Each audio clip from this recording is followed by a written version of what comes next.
La conclusion, c'est de dire que ces fameux problèmes de billetterie, de faux billets, ne sont pas la cause essentielle de ce qui s'est passé là-bas. C'est pourtant ce que disait Gérald Darmanin. Donc ma première question est simple, c'est est-ce que Gérald Darmanin vous a menti, nous a menti quand il parlait de ces billets? En tous les cas, il n'a pas eu les bonnes informations au moment où il a fait ses déclarations. Donc soit il s'est trompé, soit il a menti. Soit les deux. Voilà, chacun fait son choix comme il veut. Mais en tous les cas, l'information n'était pas bonne. Et ce qu'il a dit ne correspondait pas au moment où il le dit à la vérité. Le vrai problème, ce n'est pas les faux billets. Alors, c'est un problème, bien évidemment. Mais ce n'est pas celui qui occasionne le chaos qu'on a connu. Celui qui occasionne le chaos qu'on a connu, c'est une mauvaise préparation. C'est un afflux de supporters à un seul et même endroit. C'est le refus à un moment d'écouter la Fédération française de football qui propose un jalonnement pour que les gens arrivent au stade par différentes portes. Je ne rentre pas dans le détail, en disant non, ça ne fonctionnera pas ou il ne faut pas le faire. Et à partir de ce moment-là, le préfiltrage qui a été mis en place, qui lui-même est une sorte d'innovation, qui a été testé qu'une seule fois à l'occasion d'une finale de Coupe de France, dont les résultats n'étaient pas très probants, mais qu'on a réutilisé à l'occasion de cette finale de Champions League, a fait exploser le système. À telle enseigne que le préfet a dû faire lever ce filtrage parce qu'il y avait entre 10 et 15 000 personnes qui se présentaient d'un seul coup, et que la levée du filtrage a entraîné un afflux de supporters à proximité du stade. Devant cet afflux de supporters à proximité du stade, il y a sans doute eu un moment d'inquiétude en se disant ils vont être trop nombreux, ils vont renverser les grilles du stade, même si elles sont très, très importantes.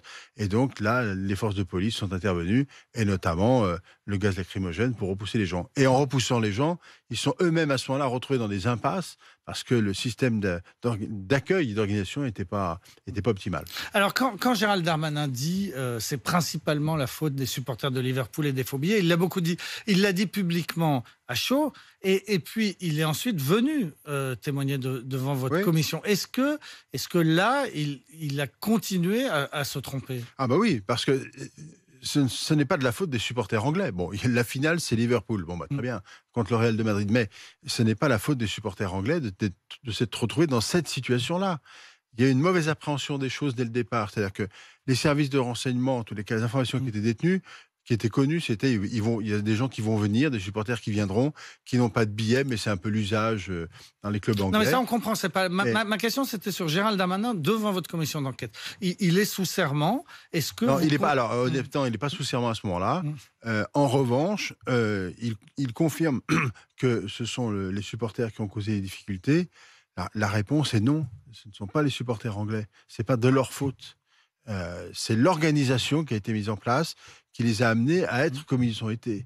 Alors, je ne dis pas qu'il n'y a peut-être pas eu un ou deux. Mais alors, quand vous dites, vous, sénateur, on a un ministre de l'Intérieur qui s'est trompé à chaud dans des premières déclarations publiques qui ont été très très mal vécues par les Anglais, mais qui a continué à se tromper, alors qu'entre-temps, il avait eu le temps de se renseigner quand même, qui a continué à se tromper devant notre commission d'enquête.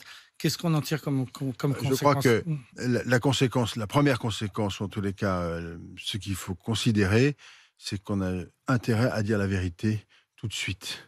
Et à dire, voilà, il y a eu un problème, on s'est loupé, on s'est trompé, on va corriger ça, pour que ça marche.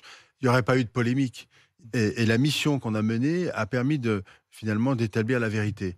C'est presque dommage, quelque part. Mais bon, c'est comme ça. Est-ce qu'il n'y a pas des pays européens, des démocraties européennes où dans ce type de situation, un ministre aurait été amené à démissionner? Probablement. C'est pas toujours notre culture chez nous. Mais peut-être que dans certains pays, le ministre a remis en cause de lui-même sa situation. Cela dit, ce que moi je souhaite dire, c'est que il y a aussi une culture chez nous que le politique a toujours raison et qu'il ne peut pas accepter d'avoir tort à un moment. Il faut sortir de cela.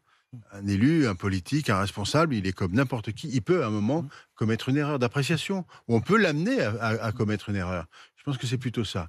Mais à partir de là, il faut savoir reconnaître les choses. Et je pense que les choses, ça donne de la crédibilité aussi à l'action politique. Donc c'est pas dans notre culture, de votre part, de demander la démission du ministre de l'Intérieur? Mais il faut alors c'est pas le rôle de la mission, en l'occurrence, de demander la démission. C'est pas tellement dans notre culture non plus, à ce stade, de demander, si je puis me permettre cette expression, la démission du ministre. Et puis il faut aussi raison garder, en fonction des événements et des situations. En revanche, il faut que dans notre culture politique, on accepte de dire, oui, on s'est trompé. Oui, on a fait une erreur. Oui, on va corriger. Et puis effectivement, corriger. D'autant plus qu'ils ont corrigé. Ils ont commencé à corriger dans les matchs qui ont suivi. Ils ont renforcé les forces de police. On est passé quand même à 650 policiers pour le match qui a tenu France-Danemark, je crois, sauf erreur de ma part, et il n'y a pas eu de problème. Et surtout, il faut qu'on considère qu'on est capable d'organiser ces grands événements. La France est capable de le faire. Il faut juste qu'on s'organise un peu sérieusement.